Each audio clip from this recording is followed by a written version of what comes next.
Welcome dear students. कैसे हैं आप सभी बच्चों? जैसे कि आप सभी के बहुत ही कमेंट्स आ रहे थे एंड आपकी बहुत ही हाई डिमांड थी कि मैम सॉफ्ट सैम्पल पेपर हमें प्रोवाइड कर दीजिए। ठीक है, तो मैं जो भी 2025 में अक्टूबर या अप्रैल में अपना एग्ज़ाम देने वाले हैं उन सभी के लिए सॉल्व सैम्पल पेपर लेकर आई हूँ। ओके, ये पूरा ही आपके जैसे एग्ज़ाम में क्वेश्चन पेपर आते हैं उसी का सेम पैटर्न होता है। ठीक है, ये आपके फ्रंट जो स्क्रीन पे आ रहा है यही आपके क्वेश्चन पेपर में दिया हुआ होता है। 1 से 20 बहुविकल्पीय प्रश्न। ठीक है, 21 से 25 तक कौन से क्वेश्चन आएंगे, 2 मार्क के आएंगे। ठीक है, ये सभी है। ठीक है, तो स्टार्ट करते हैं। भरत का वर्त प्रेम में भरत सबसे बड़ा दोषी किसे मानते हैं? अगर आपने ये चैप्टर पढ़ा होगा तो आपको अच्छे से पता होगा।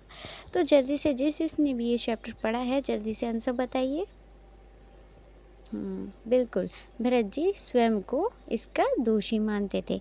सेकंड क्वेश्चन है, भरत का वर्त प्रेम में भरत के नेत्रों का सौंदर्य बताने के लिए किसका उपमान प्रयुक्त किया गया है? ठीक है, ये एक ही चैप्टर के क्वेश्चंस हैं। ठीक है, अगर आपको चैप्टर भी समझना है तो आप कमेंट्स में मुझे बता सकते हैं। ठीक है, तो जल्दी जल्दी से बताइए इसका आंसर क्या है? कमल। ठीक है, भरत जी के नेत्र को किसके समान माना गया है? कमल। ठीक है, थर्ड क्वेश्चन है, भरत का भरत प्रेम में किसके वचन चातुर्य का परिचय मिलता है? जल्दी जल्दी बताइए बच्चों, इसका आंसर है का, भरत। ठीक है, फिर फोर्थ क्वेश्चन है, किस विकल्प में रूपक अलंकार है? अब ये फोर्थ आपको ऑप्शन दे दिए गए हैं। ठीक है, इनमें से आपको चूज़ करना है कि किस लाइन में रूपक अलंकार का प्रयोग हुआ है। फिफ्थ क्वेश्चन है आपका, सूरदास की पद में किस पंक्ति की उत्तरपेक्षा अलंकार है? ठीक है, जिसका भी आंसर आपको मालूम हो आप मुझे कमेंट करके बताइए। ठीक है, इसका आंसर होगा का। एंड नेक्स्ट क्वेश्चन है आपका, सिक्स, मीरा के पद की विशेषता नहीं है। यहाँ ध्यान रखिए बच्चों कि यहाँ पे नहीं का उपयोग किया गया है। ठीक है, जल्दबाजी में आप गलत आंसर चूज मत करिएगा। ठीक है, खा, प्रेम को छुपाना। सातवां क्वेश्चन है, परशुराम के उपदेश पाठ की किस पंक्ति में लक्ष्यहीनता है? जल्दी जल्दी से आंसर बताइए बच्चों। आंसर आपको सॉल्व करने के लिए पहले आपको चैप्टर सॉल्व करना पड़ेगा। ठीक है, चैप्टर पढ़िए। ठीक है, नेक्स्ट क्वेश्चन है आपका, भेड़िए कविता की भाषागत विशेषता नहीं है। ठीक है, 4 ऑप्शन है। ओके, आपके 1 to 20 क्वेश्चंस आपके 1 मार्क के ऑब्जेक्टिव टाइप के ही होंगे। ठीक है, नेक्स्ट क्वेश्चन है, सुभद्रा कुमारी चौहान पाठ है। ठीक है, कौन सा पाठ है?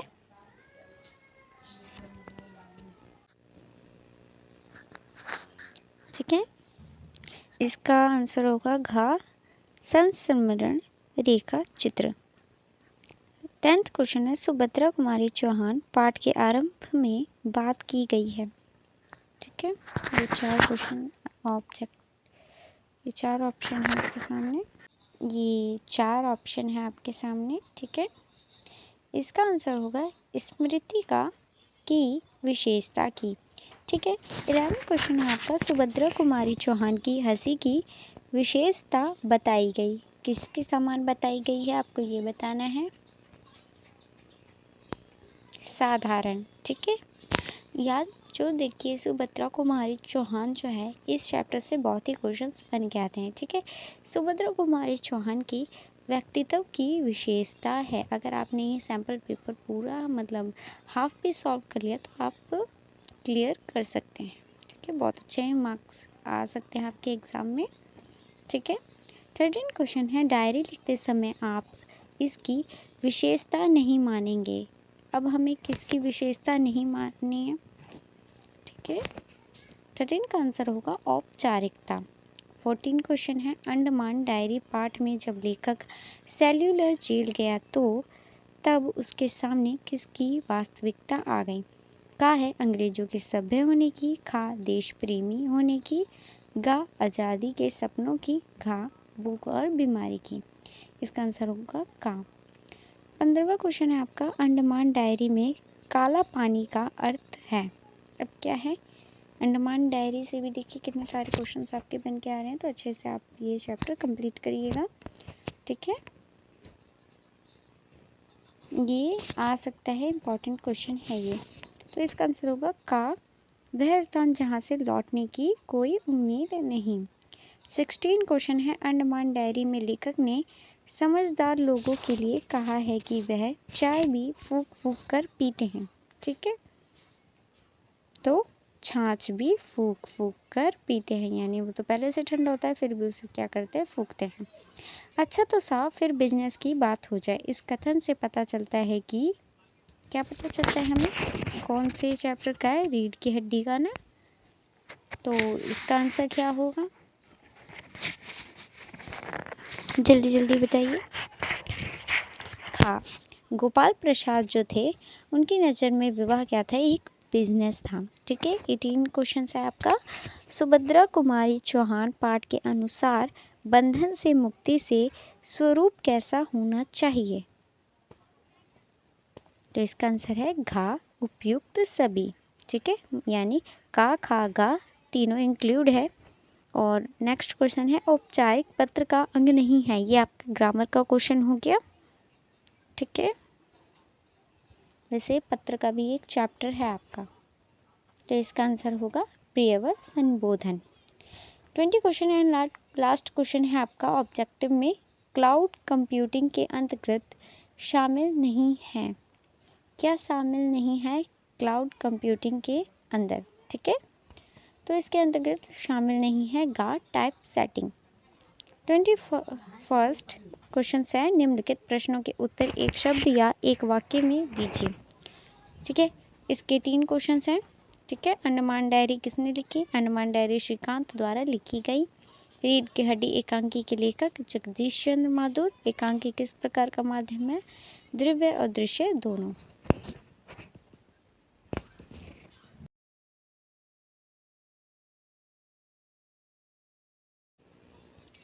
एंड 22 क्वेश्चन है आपका, निम्नलिखित प्रश्नों के उत्तर सही और गलत में दीजिए, यानी ये भी एक एक मार्क का है बट ये ऑब्जेक्टिव नहीं है। तो फर्स्ट है, अनुच्छेद लेखन में विषय केंद्रीयता आवश्यक है, तो सही। रिपोर्ट में घटना का तथ्यपरक वर्णन नहीं होता, गलत। परिपत्र कार्यालय पत्राचार का अंग है, सही। 23 क्वेश्चन है, निम्नलिखित काव्यांश को ध्यानपूर्वक पढ़कर दिए गए प्रश्नों के सर्वाधिक उपयुक्त वाले विकल्प को चुनकर लिखिए।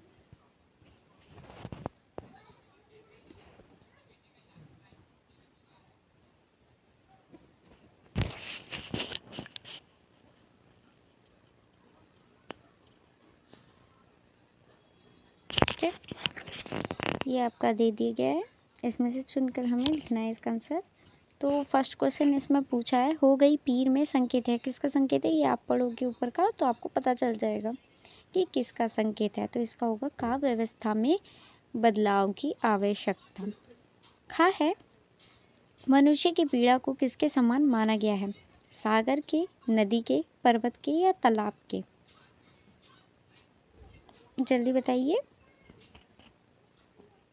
तो पर्वत के समान माना गया है मनुष्य की पीड़ा को।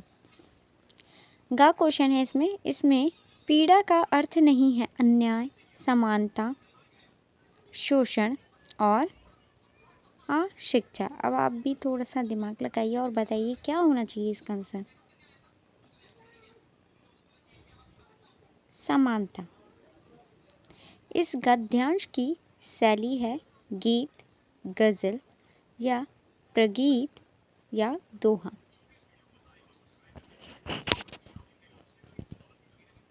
गजल, ठीक है।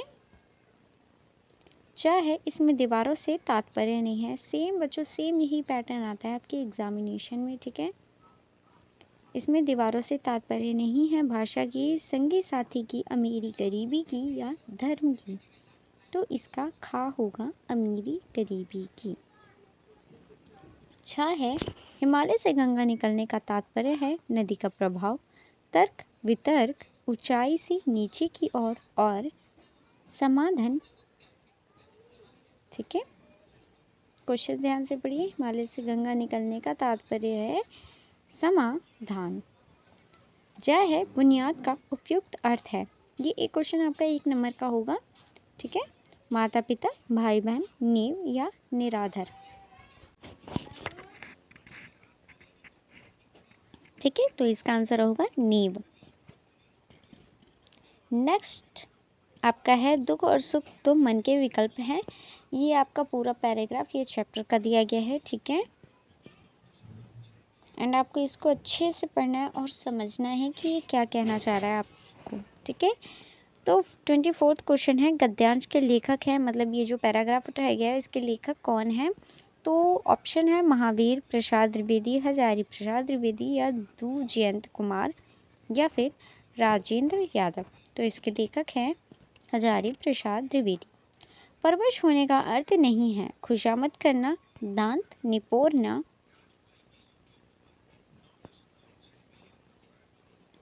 तो इसका होगा दांत निपोरना।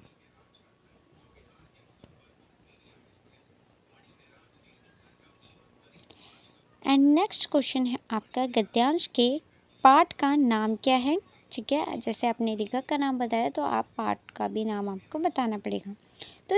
तो पाठ का नाम है जिजीविषा का विजय, युधिष्ठिर संवाद, कूटज और दो कलाकार। तो इसका आंसर है कूटज।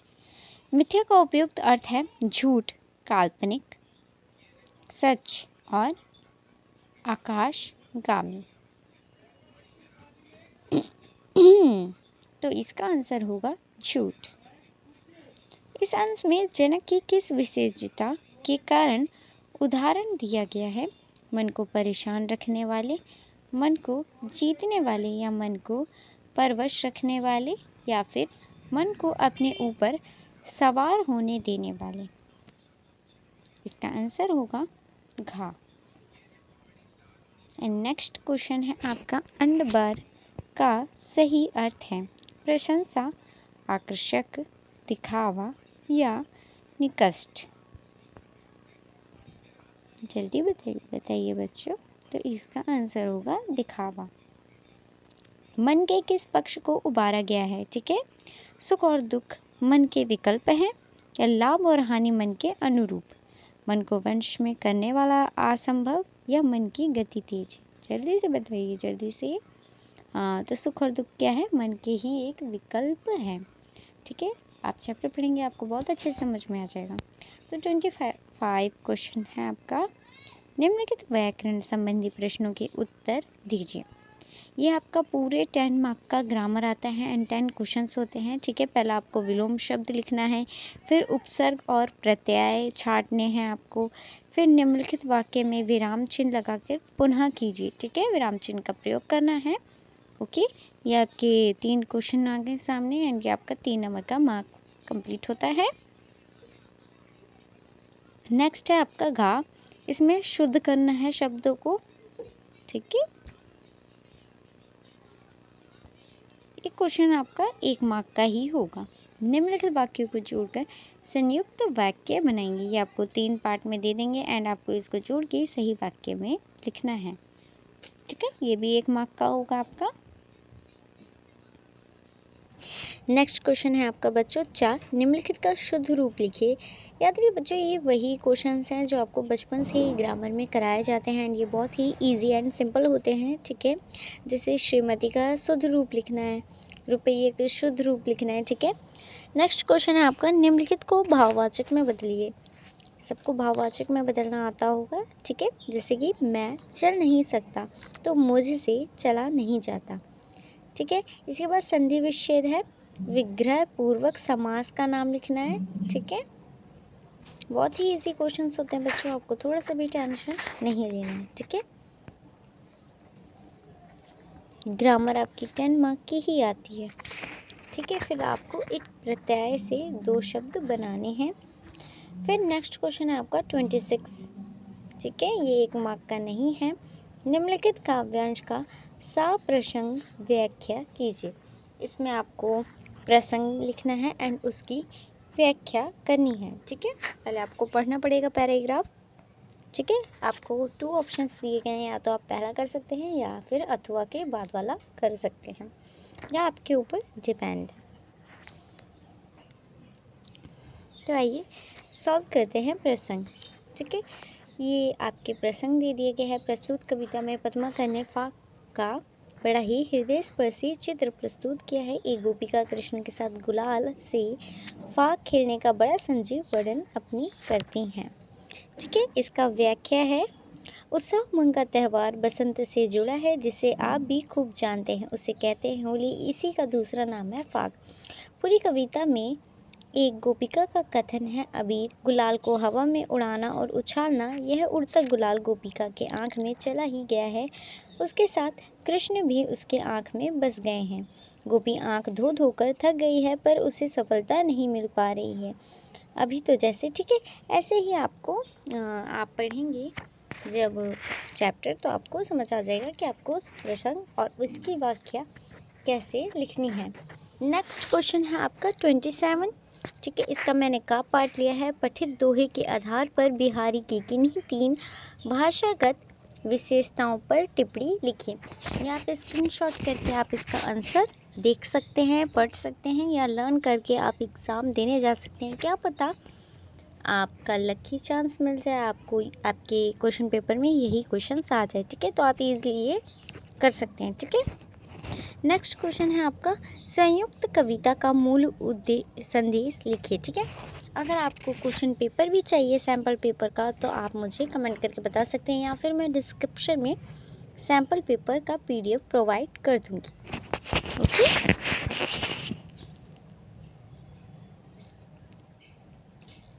आप आंसर के स्क्रीनशॉट कर लीजिएगा बच्चों। ठीक है, जिससे आपको लर्निंग में इजी हो।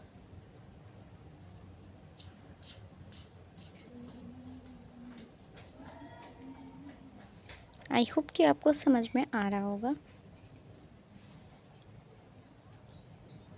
ठीक है, नेक्स्ट 28 क्वेश्चन है आपका, निम्नलिखित काव्यांश को ध्यानपूर्वक पढ़िए और पूछे गए प्रश्नों के उत्तर दीजिए। अब इसमें आपको क्या करना है, ये काव्यांश दिया गया है, ये कविता दी गई है, ये आपको अच्छे से पढ़नी है एंड समझनी है, फिर इसी से रिलेटेड आपको आंसर देना है। ठीक है, इसी से रिलेटेड आपको क्वेश्चंस पूछे जाएंगे एंड उसका आपको आंसर देना पड़ेगा। ठीक है, बहुत ही ईजी आता है NIOS बोर्ड का क्वेश्चंस। ठीक है, बहुत ही ईजी आता है।